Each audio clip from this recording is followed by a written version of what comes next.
Hi everyone, this is RNA and hope you're doing okay. Today, mag-unbox po tayo ng new arrival.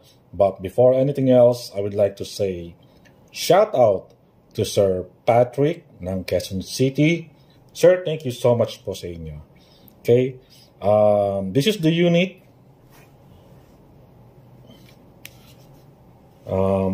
We call this T4E TR50L. Yan po yung model niya. T4E means Training for Engagement. Ayan po yung T4E. And TR stands for Tactical Revolver TR50L. Caliber 50 po ito. Okay? So, tingnan natin yung unit kung ano po yung makikita natin. As we can see, full markings siya. Ang ganda ng markings niya. TR50L Gen 2. Ayan. Meron siyang rails dito kung sakaling maglalagay kayo ng red dot, ito flashlight or laser. But this one is with laser. Kasama na po siya. Ayan. Pipindutin ko po dito. Tingnan natin dito. Ayan. Ayan. Makikita niyo pa yung red dot. Kita ba dyan? Ayan. May kasama na po yan with laser. This is 6 round, 13 joules. Napakalakas po nito. No?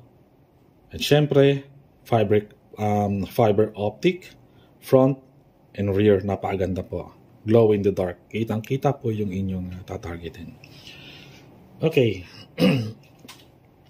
So, tingnan natin po yung kanyang rotating magazine. We call this rotating magazine because bilog siya. It's circle. So, yan. And then, we're gonna push this to release. Ayan. Ito po siya. 6 round. This is the front. Ito na po yung back niya. Kasi dito po maglalagay ng rubber ball. Ito po yung kanyang bala. So, marami pong pwedeng ilagay dito. Wala lang po tayong available. Nagkaubusan. Kagaya ng steel ball, caliber 50. Basta caliber 50 po, pwede siya dito. Yan. Napakalaki po niyan. Compared po natin dun sa 4.5 na 0.177 ng airgun.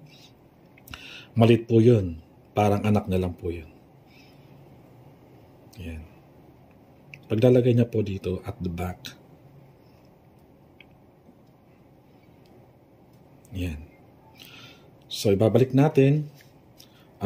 Ito po yung palatandaan, itong white nito. White color nito. Hindi po siya dito ha. Ito po yung pinakaharap niya. Ito yung likod. So, yan. Ito, itatapat nyo po ito dito sa gatla na yan. Para mas mabilis nyo pong ipasok. Okay. So, yan.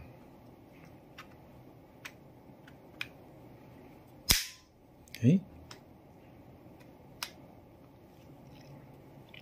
Goods na tayo sa kanyang bala, sa kanyang rubber ball. So, dito naman po tayo sa magazine. What do you call this? Ito po sa capsule niya. Kasi ito po ay ginagamitan ng 12G na capsule. Kahit anong 12G, basta 12G po, any brand po pwede po sa kanya. Basta non-threaded. Okay? So, it comes with 3 capsule. Kasama na po siya sa package. But the box, hindi po included yung box. Nilagay ko lang po siya dyan. Ito po yung box niya. Oh, by the way, tignan natin yung box niya. Ito po yung box niya. Buksan natin. Yan. Comes with the maintenance manual. Ayan. Comes. And syempre, yung main manual niya.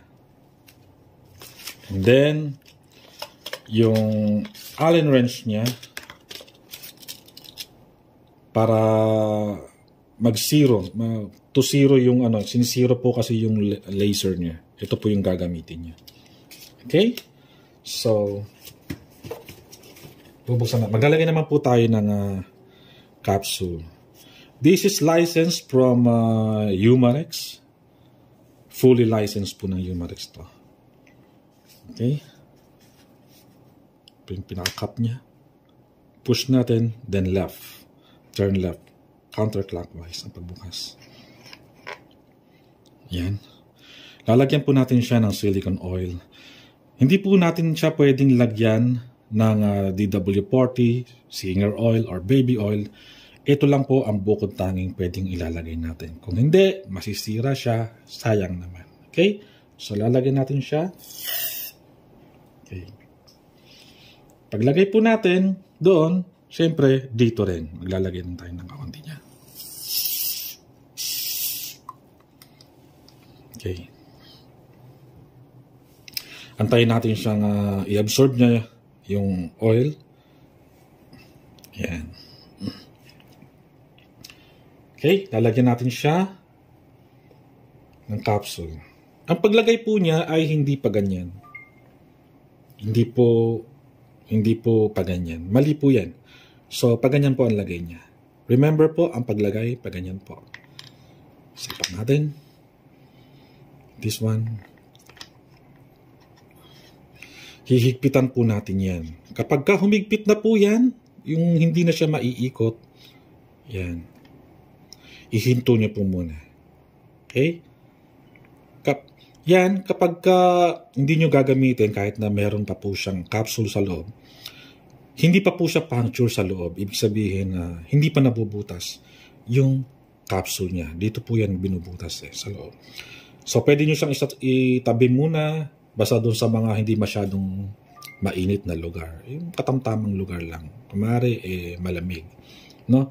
At just in case na gagamitin nyo siya, papaluin nyo lang siya dito or ipupush nyo lang siya na medyo bahagya. And then lalabas po dito yung red dot niya.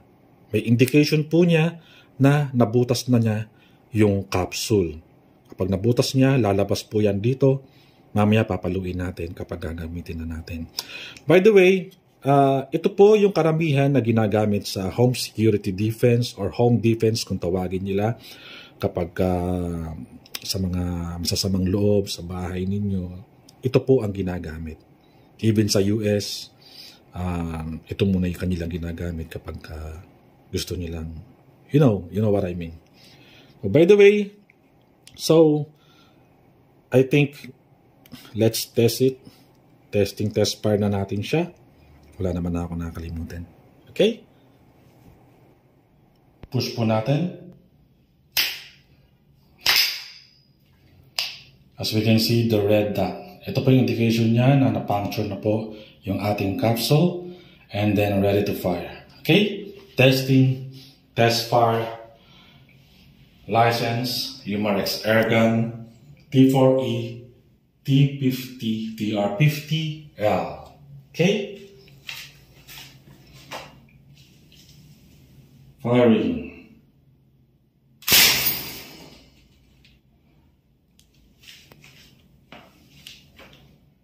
Wala na po tayong titirahin. License, fully licensed, Umarex Airgun. Testing test fire, CAN edition. Firing.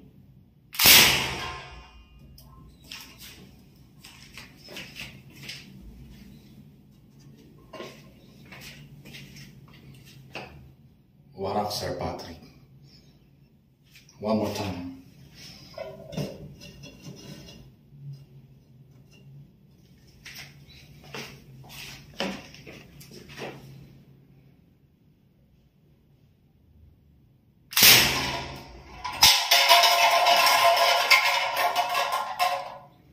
Muli, sir, walang hanggang pasasalamat. May God bless and keep you always.